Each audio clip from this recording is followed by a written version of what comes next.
Hello दोस्तों, कैसे हैं आप सभी। तो आज की हमारी ये कहानी एक ऐसी चुड़ैल पर आधारित है जिसका मोमोज का स्टॉल होता है और उसके मोमोज खाने के लिए गांव के सभी लोग आते हैं। लेकिन जो भी लोग उसका मोमोज खाते हैं वो सभी अगले दिन खुद एक मोमोज में बदल जाते हैं और धीरे धीरे कर गांव के सभी लोग इसका शिकार होते जा रहे थे।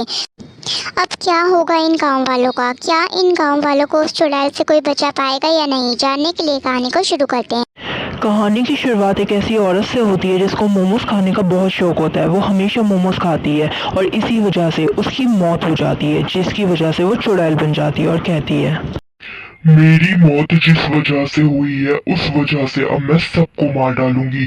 कोई नहीं बचेगा इस गांव में, सब मरेंगे मेरे हाथों। उस औरत की मौत को अब कई दिन बीत चुके होते हैं और उस चुड़ैल का असली खेल शुरू हो चुका होता है। गांव में एक नई मोमोज की दुकान खुलती है जो कि और किसी की नहीं उसी चुड़ैल की होती है और गांव में सबको पता चल जाता है कि वो उसी चुड़ैल की दुकान है। वो चुड़ैल जबरदस्ती गांव वालों को अपने पास बुलाती है। सुनो मेरी बात, चुपचाप यहाँ खड़े होकर मोमोज खाओ, समझे? अरे बहनात, अब तुम इतने प्यार से और इज्जत से हमसे पूछोगी तो हम काहे नहीं खाएंगे। लगाओ लगाओ, हम खाते हैं।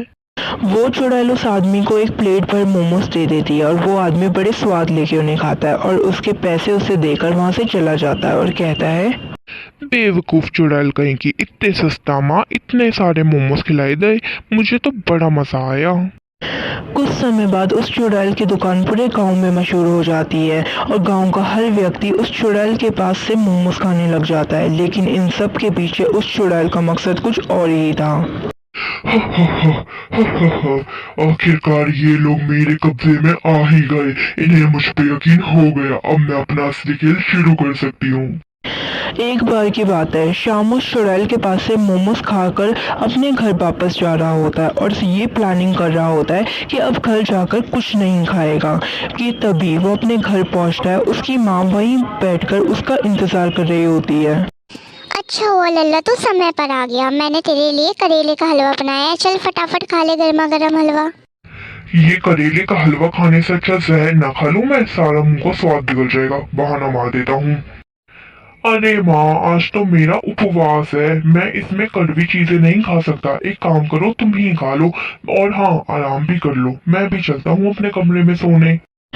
करेला ना खाने के लिए बहाना कर श्याम अपने कमरे में आकर सो जाता है और अगली सुबह श्याम के घर पर श्याम की माँ उसको उठाने के लिए जा रही होती है।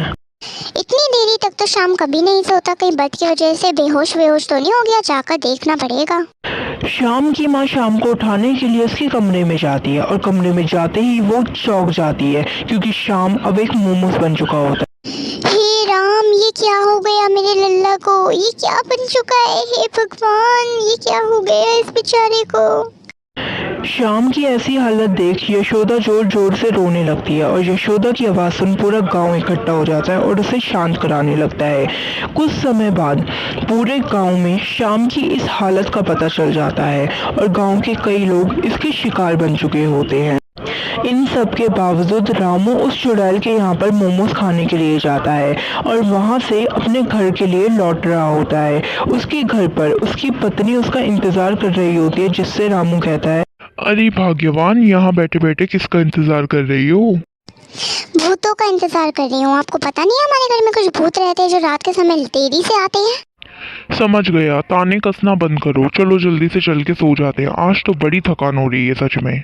रामू बिना खाना खाए अपने कमरे में जाकर सो जाता है। अगली सुबह रामू के घर पर उसकी पत्नी कहती है, क्या बात हो गई, आज इन्हें उठने में काफी देरी हो गई। लगता है मुझे ही जाकर उठाना पड़ेगा इस भूत को।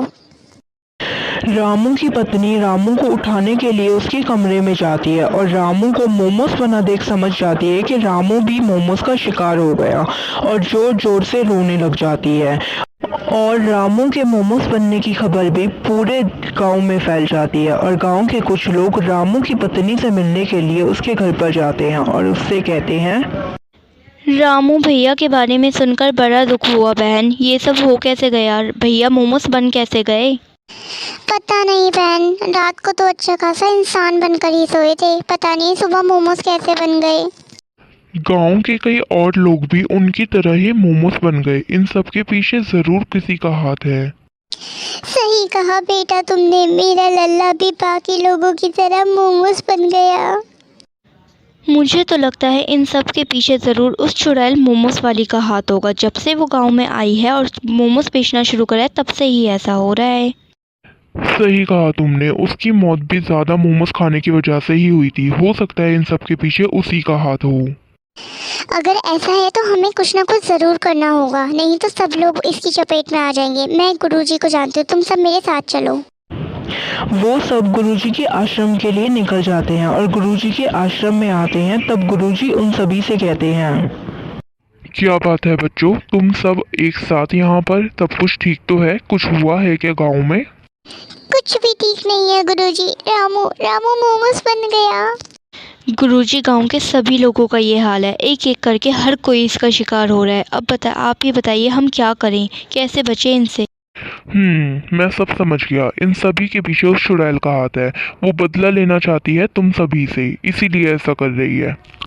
अगर ऐसा है तो आप ही कुछ बताइए, हम उस चुड़ैल से कैसे बचें? ठीक है, हम तुम्हारे साथ चलते हैं और उस चुड़ैल को गांव छोड़ने के लिए मनाते हैं। अगर वो तब भी ना मानी तो फिर हमें कुछ और ही करना पड़ेगा।